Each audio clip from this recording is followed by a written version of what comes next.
Hi, I'm your host Vasco Duarte. Welcome to the Scrum Master Toolbox podcast, where we share tips and tricks from Scrum Masters around the world. Every day, we bring you inspiring answers to important questions that all Scrum Masters face day after day.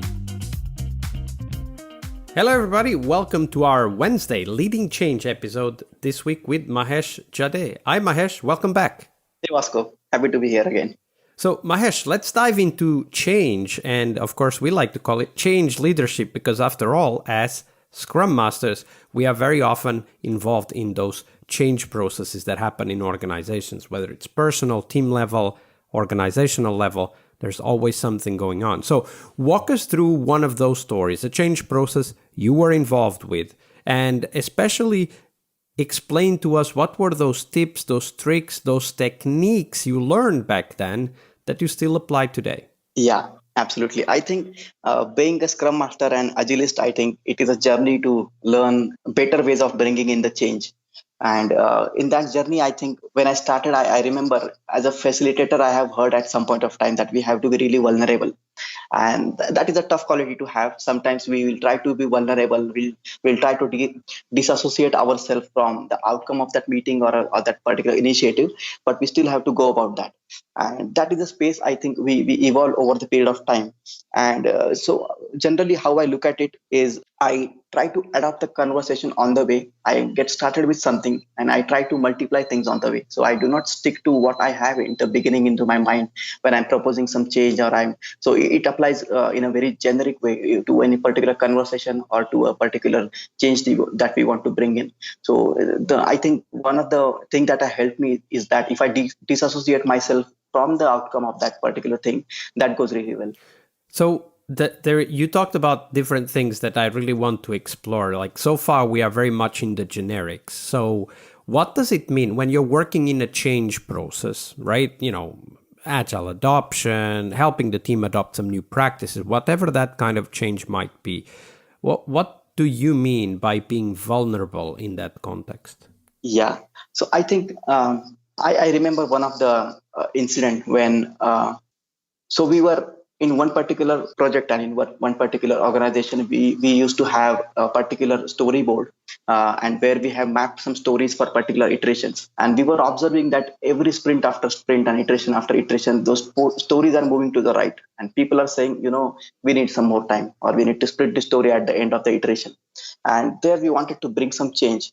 And so I think at that moment, I remember the vulnerability really came into the picture and we did not know how to go about it, but we started these conversations in the retrospectives and other forums. And then we thought maybe we are not having right work in progress limits. So let's try that out. So we started with that. We started showing some results and we did not attach ourselves with the outcome.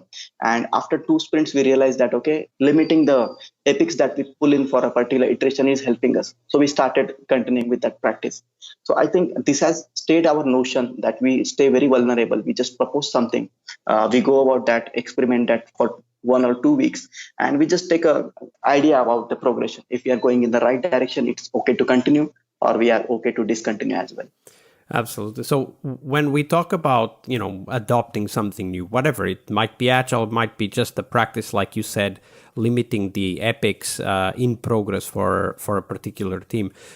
We don't really know how that will impact other aspects of the process. Like, for example, the example you gave basically said, okay, so we limit the work in progress, fine, but then there's decisions, there's meetings, there's conflicts that may emerge from having that limit, right? And we need to be able to be aware of that. And as you said very early on the Monday episode, it's all about context. Sometimes the WIP limits are just the right solution, and sometimes when you start to implement WIP limits, you start to get pushback, you start to get conflict in the decision-making process. So as far as I understand, and I wanted to hear your perspective, being vulnerable in this context is to accept that even the best ideas might fail, and we need to be ready to kind of change and try something else. Is that what you mean? Yeah, absolutely. That completely resonates.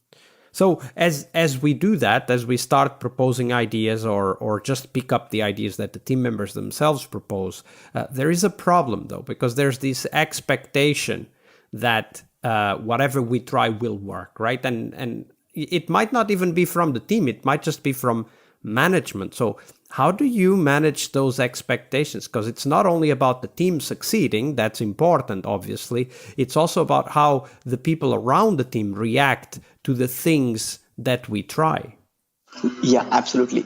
And I think one of the key things that comes into my mind at this moment is how are we collaborating around those ideas?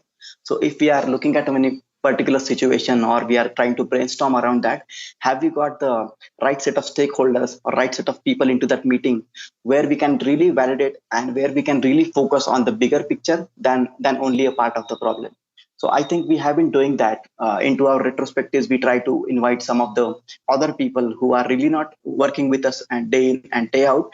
But then when we get into a conversation, I think we get an idea about the bigger picture, and that have helped us in multiple contexts to be vulnerable as well as to have an eye on big picture, so that whatever we come out with, it is aligning with the aspirations or the needs of the system as a whole, and not just a part of a problem. Yeah, I'd really like that idea of just using the retrospective as a way to assess the impact outside even the team, because very often we consider the retrospective that is only for the team, and that might be so. You can still have that, but there's an important aspect of any change to understand what are the impacts outside the immediate borders of the team, right? Yeah. And one key thing I think I have learned is that being a Scrum Master over the period of time when we are becoming better at leading the change, we have to be learning more about the coaching aspects of the team, or maybe some of the transactional analysis as we call. So we are all working with human and epics around us. So when we are trying to bring about any change, if we try to become more emotionally intelligent, I think that goes very long way. Because, and one of the things I have learned is that when we start accepting and celebrating ideas of others, that really starts showing very nice results into this process of change, because then people feel that they are not just part of the change, but they are originator of the change as well. And that just distributes the ownership among the larger crowd. And that have been my learning, that whenever I'm going for a change, I try to encourage ideas from others, and whenever we get a right idea in front of in the right context, we just try to start celebrating that idea and start experimenting around it. Try to encourage ideas from others. Yeah, spoken like a true Scrum Master. Thank you very much, Mahesh. Absolutely, Vasco. So nice to have you and to be speaking here. Leading change is one of the core skills we must acquire, but it is only one of the steps towards our success as Scrum Masters.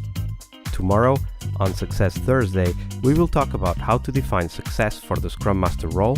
We'll cover tips on how to measure your way to that position, and most importantly, how to develop that focus on continuous improvement that is as important for Scrum Masters as it is for teams. See you tomorrow. We really hope you liked our show. And if you did, why not rate this podcast on Stitcher or iTunes? Share this podcast and let other Scrum Masters know about this valuable resource for their work. Remember that sharing is caring.